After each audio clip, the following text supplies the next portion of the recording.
I'm a 15-year-old girl who often feels left out in my own family, especially when I compare myself to my younger brother, Oliver, who is 14 and adopted. Oliver joined our family about 9 years ago, and it seems like he fits in better than I do. My parents sometimes joke that he looks more like them, saying he's their ideal child, but those jokes hurt me and feel serious. Our family looks like we could be in a lifestyle magazine, representing traditional beauty, a standard I don't think I meet. I was diagnosed with type 2 diabetes as a child, and managing my weight has always been difficult. My parents controlled my eating, which made me feel like I had to sneak food sometimes, because their monitoring felt like deprivation.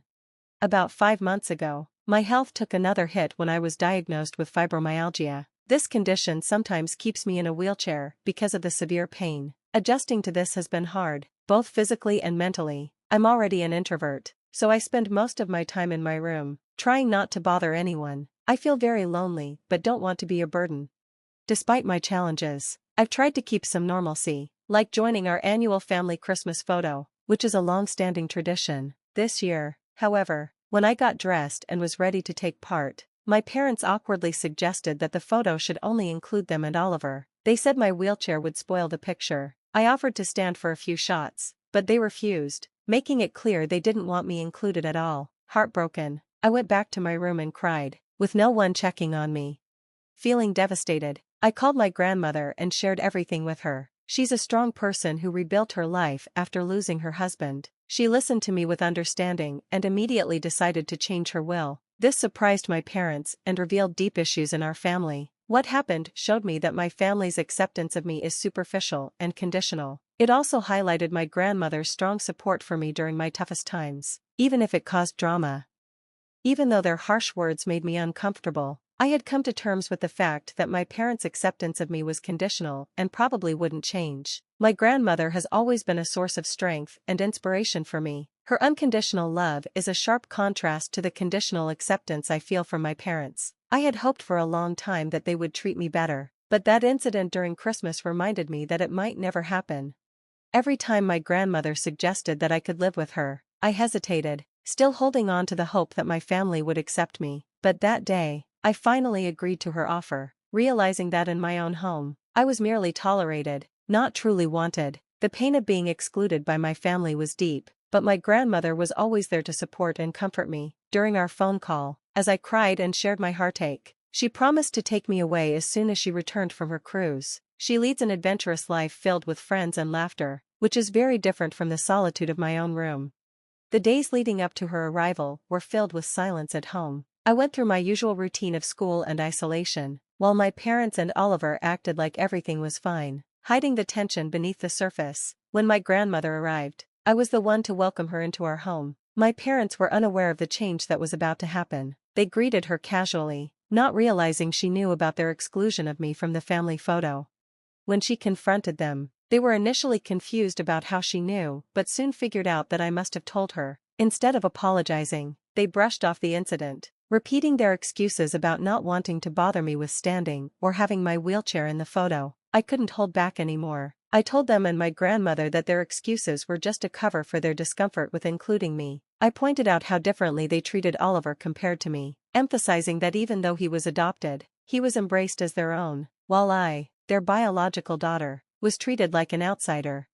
Oliver looked away, perhaps feeling guilty or recognizing the truth in what I said. My parents reacted defensively, accusing me of being dramatic and spoiled. They expected an apology from me for simply expressing the inequality and neglect I felt. They couldn't see how their actions and words were not just personal slights, but deep wounds to my sense of belonging. As painful as it was to confront these truths, my grandmother's presence gave me the strength to stand up for myself. Her unwavering support made me realize that I deserved to be in an environment where I was valued and loved unconditionally. With her, I knew I would find the acceptance and love that was so missing in my own home. I was ready to leave, not just the house, but also the conditional love that had defined my life there. My grandmother promised to take me with her, and I trusted her completely, eager for a new beginning where I could truly feel part of a family. Now that we have started to reconnect, things are gradually improving between us. The conversation with my grandmother opened my eyes to many things, including, I realized how my brother had been influenced by our parents' behavior toward me. I think he picked up on their cues without really understanding how his actions affected me. However, his willingness to acknowledge his mistakes and reach out to repair our relationship meant a lot to me in that moment. When I was ready to defend myself further, my grandmother stepped in, making it clear she was there to end the mistreatment I had endured for so long. My parents looked confused when she announced that she would be taking me to live with her. They had always made me feel like a burden, and now they didn't even try to stop me from leaving. This was a painful confirmation of what I had always felt, that they didn't truly want me as part of the family. The silence that followed my grandmother's announcement was deafening. At first, my parents seemed indifferent, but their true feelings came out when she said she was cutting them out of her will. Suddenly, they scrambled to defend their position, revealing just how materialistic they were. My grandmother had built a successful grocery store business and had accumulated considerable wealth, but I had never cared about that. I loved her for who she was, not for what she had. Unlike my parents, my love for her was unconditional. She showed my parents the revised will, making it clear that everything would now go to Oliver and me. The drama escalated as they pleaded and bargained with her, but my grandmother was unmoved by their tears. She instructed me to pack my things and get ready to leave with her immediately. I was prepared for this moment, knowing that living with her would be a healthier environment for me. As I gathered my belongings, my parents continued their desperate pleas, but Oliver was the only one who seemed to genuinely care about saying goodbye. Driving away from that house felt liberating but bittersweet. I was leaving behind painful memories, but I was also moving toward a new chapter of my life, one filled with real love and support from my grandmother.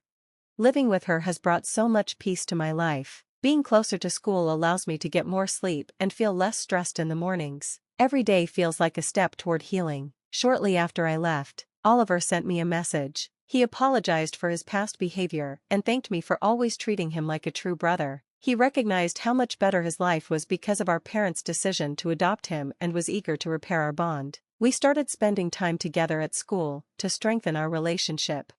These changes weren't easy, but they were necessary. The truth had been painful, but it also set me free. With my grandmother's support and a renewed relationship with Oliver, I finally started to feel like I belonged to a family that truly cared about me.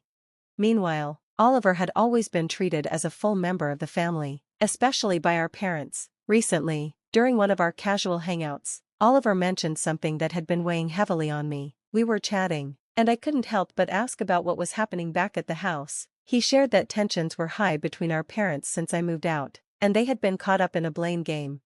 My mom accused my dad of being the reason I felt pushed away for so long, especially pointing to his suggestion to exclude me from the family Christmas photo. On the other hand, my dad argued that my mom always overreacted to challenges, making it seem like having me as a child was the hardest thing she had ever faced. Oliver casually mentioned that he was worried they might end up getting divorced because of how things were between them. Although he made this comment in passing, it stuck with me and left me feeling uneasy. I know it's irrational, but part of me can't shake the feeling that if they do get divorced, it would somehow be my fault. Maybe I overreacted by being hurt about the photo incident, and perhaps they never meant to make me feel like a burden.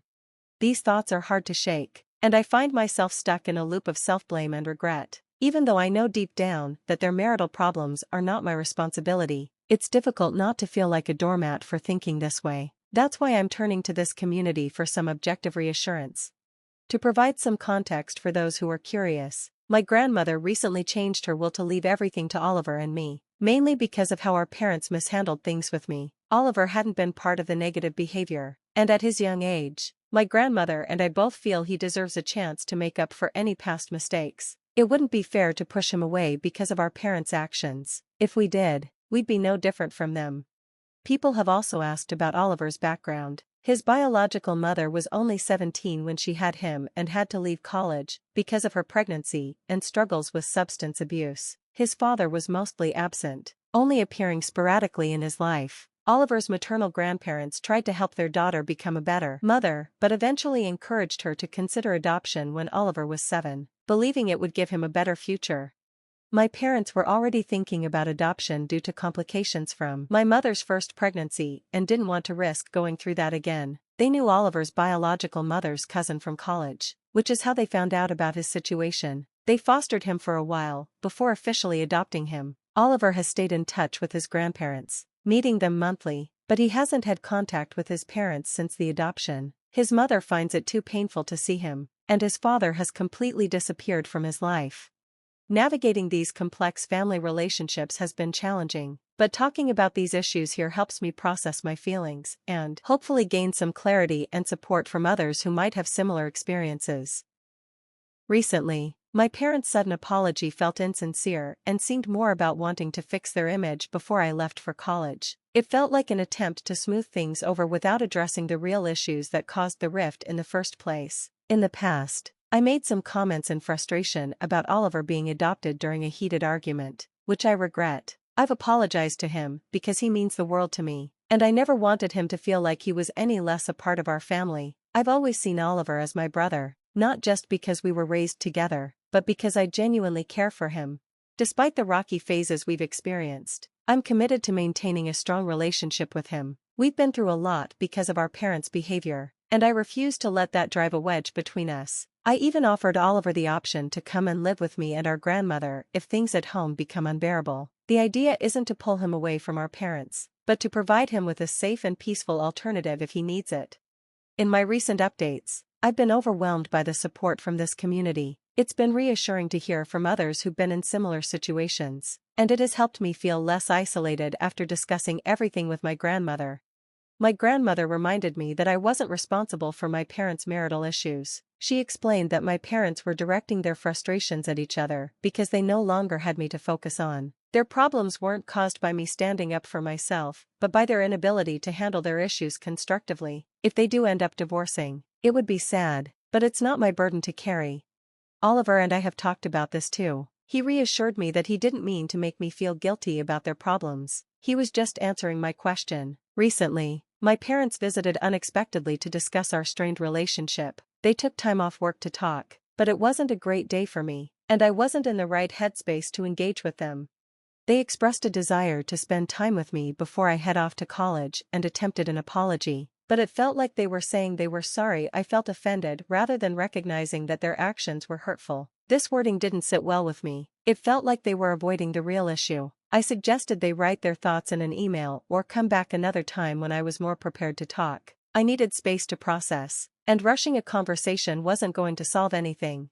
Some might think I was avoiding the issue, but I needed to manage the situation on my own terms, especially given the emotional toll their behavior had on me. Oliver understands my stance and supports my decision. We promised each other not to let family disputes affect our bond, regardless of what happens with our parents. We are committed to supporting each other and ensuring that the challenges we face don't erode the trust and love we've rebuilt. After several challenging interactions, it's clear that my parents aren't genuinely trying to understand me or correct their past mistakes. During a recent conversation, I tried to explain that my feelings were hurt because of their actions, but instead of acknowledging this and trying to make amends, they shifted the blame to my distance for their ignorance of my struggles. This only confirmed my suspicion that they were not capable of genuine apologies and were more interested in making me feel responsible. Feeling increasingly frustrated and realizing this blame game was going nowhere, I asked them to leave. They resisted, insisting we needed to have a full discussion, as if a simple conversation could fix the deep-rooted issues between us. They seemed to think that because they provided for me, which were just basic parental responsibilities, they deserved this conversation. I couldn't engage any further without getting upset, so I decided to retreat to my room. At that point, my dad escalated the situation by demanding that I stay and talk. Thankfully, my grandmother was there to intervene. She firmly told my dad that raising his voice wasn't acceptable in her home, especially after the way they had treated me. She made it clear that if I chose not to engage, they had to respect my decision and leave. This incident was an eye-opener for both me and my parents. It showed me that their main concern was how our family problems might look to others, rather than the actual well-being of their children. They worried about appearances and feared what people might think if they knew I had moved in with my grandmother. I was beyond caring about their reputation. I was focused on my own future and healing. After they left, my grandmother and I discussed whether I wanted to see my parents again soon. For now, my answer was a definite no. She supported my decision, assuring me that she wouldn't allow them to drop by uninvited next time. I also talked to Oliver about their visit. He was surprised by their actions and mentioned that the mood at home was gloomy since their return. While I felt for him, I knew I needed to maintain my distance for my own mental health. I'll be leaving for college in a week. I got into my first choice school, and my grandmother has arranged everything for my move. She'll even stay with me for the first couple of weeks to help me settle into my new apartment. This is a big step, living on my own, but I'm ready and looking forward to the future. My mental health has improved a lot without the constant stress from my parents. Oliver and I plan to stay in close contact through FaceTime, aiming to chat at least once a week. Although I'm sad to leave my current life and the security of my grandmother's home, I'm genuinely excited about starting this new chapter.